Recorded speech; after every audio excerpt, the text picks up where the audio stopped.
everybody. I've discussed this guitar several times on the channel. It is a USA E Lee Charvel. The serial number range puts it in the 2020s. I know that because I bought it new. It's in the 12,000 serial range. We'll quickly go over the specs in case you're new here. Swamp ash body, hardtail string through body bridge, Seymour Duncan JB bridge pickup, Dimarzio SDS middle, Dimarzio SDS neck, 5-way, 1 volume, 21 medium frets on a rosewood fingerboard, maple neck, matching headstock, pearloid buttons, Gotoh tuners, truss rod adjustment at the neck, and it has a bone nut. The finish is called white with lavender hue. If you've looked at Jake at all, you know the story on it. His original Charvel wasn't a Charvel, it was a Fender, blah, blah, blah, blah, blah, blah, blah. So today's video, when I bought this guitar, I paid for it and we waited for it to be built, and then it was sent to me. On the headstock, you notice it doesn't say Custom Shop, but in some of the press photos, they show them that they do say that. Well, there is a music store that I deal with, and they were getting a new one in the photo that they were sent from Charvel, it showed one with the custom stock logo. And I said, hey, I'm sorry, Custom Shop logo on the headstock. And I said, hey, if it says that when you get it, I'll take it. Just ship it right to me, get it out of the book, look at it, yep, and send it to me. And I waited a month, 2 months go by, they don't have it yet, and they weren't sure if it was going to say that. The guitar comes, it had some issues, it wouldn't pass their QC test, so they shipped it back. But in the meantime, they got something else in. They got a used Charvel USA, and I said, you know what, the price was pretty good on that, I'll take it. The prices on these have went up substantially since I bought them. I paid more for that one used than I did for this one new. And that isn't any chest beating or anything like that. It's just, I think the guitar is worth it, and prices being what they are, I saw the opportunity and I took it. I've noticed in the comments of my other videos, someone picked up a Blueburst for $2,300. That's amazing. Right now, they're new, $3,200 plus tax, wherever you're dealing with. So getting that for $23, that's pretty incredible. If you see these and the price is right, you should leap on it, because it's, and I'm going off a topic a little bit here, but it's a USA Charvel with great feature set and great build quality.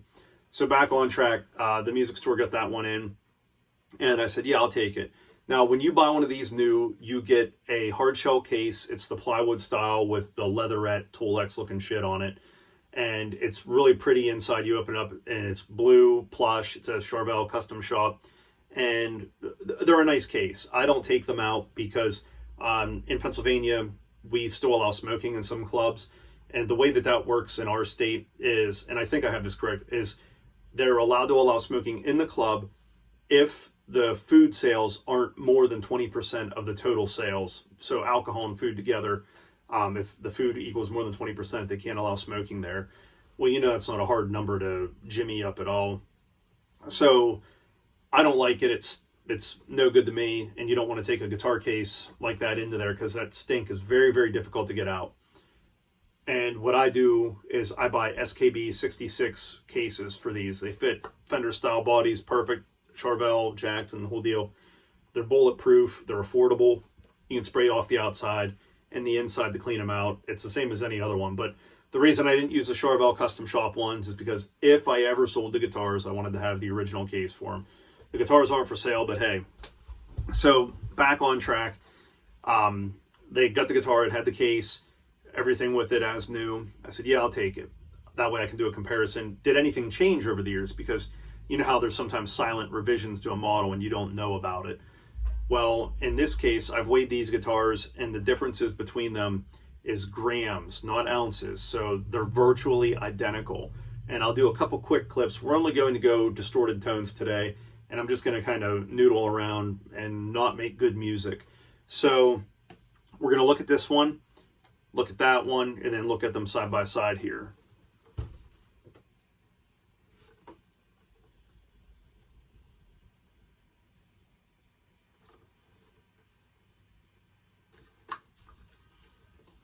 The finish on the neck, it is a hand-rubbed urethane, as they call it. And I don't know how else you would rub it on. I said in the other video, I want a foot-rubbed urethane or an ear-rubbed urethane.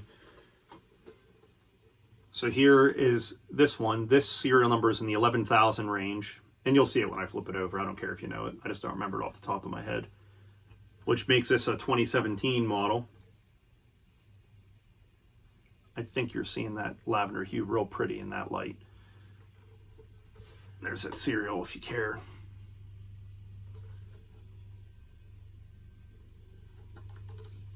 Spend a little bit more time on this fretboard because if you looked at the other one, you can tell the other one's pretty dark.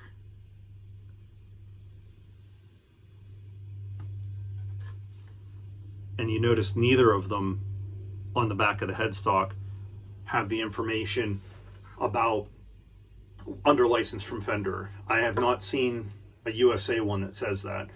In the last video, you saw the red and the white Japanese 2010 Charvels that have it, but none of my USA ones have it. Not even the ones that I just got in.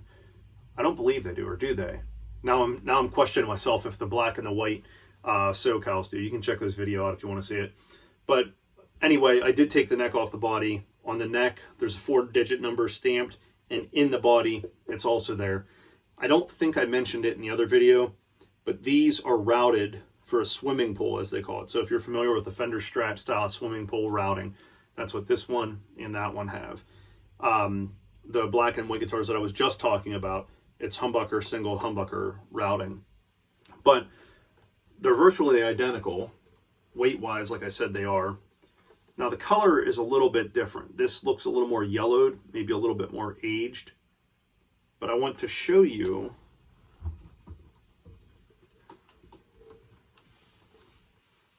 if you look at those screws, you can still see there was plastic under them. And if you look at the pickguard, there's no wear on it. There's no light picking scratches on this guitar. When I got it, it was virtually new looking everywhere. There were a couple spots that if I look in the light just right, I can see it. But no dings on the headstock or anything like that. And if you look at the back of the neck, I was bringing up that urethane. This isn't yellowed like my 2020 is. And the reason I was doing that there is because I want to show you this neck has some flame to it. That's why I'm kind of moving it around weird, so you get to check that out. But this doesn't have really any yellowing to it. There's no fret wear in the cowboy chord area. Usually that's where you see a lot of fret wear on a guitar. Even if there's none up here, there'll be some here because everyone's playing chords down here. No wear. The fingerboard, it's more orange, reddish, brown, whereas this one from a distance could be confused for ebony. Little fact on that, most ebony isn't all black. They dye it with India ink. But I want to do the neck on this one. So you can see there's no real flame to this at all. And I'm not saying there should be. I'm just, that's a unique characteristic of wood. And it was a pleasant surprise to see that on this. So dots are the same color. The pickups are the same. There's a tiny, tiny crack. The typical Strat neck pocket crack. If you notice, both of these guitars have strap lock buttons on them. They don't come from the factory, and I'm not saying they should. But this guitar doesn't look like it was played very much, and it's yellowed a bit. So I don't know if that's just being out and it's aged, or if that was the color for the year. They're virtually the same. So we'll do a couple licks here, a couple chords, and then we'll switch to the other guitar. That way you can kind of hear both of them, see if anything's changed over the years. So this is the newer one, the 2020 model.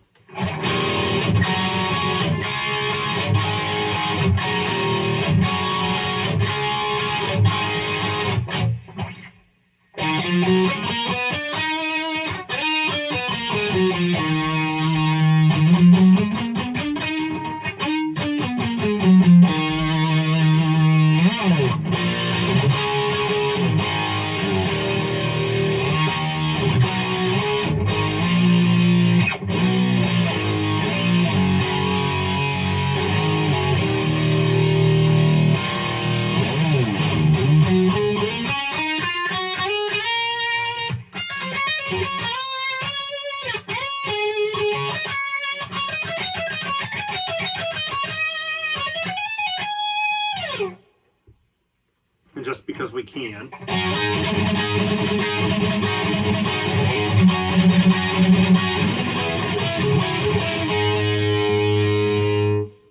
And we'll do the other one here. So this is the Bridge JB full volume. I don't remember exactly what I played. I do know the chords and the scale. We do that in all the videos, so we'll do that again.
Switch guitars here.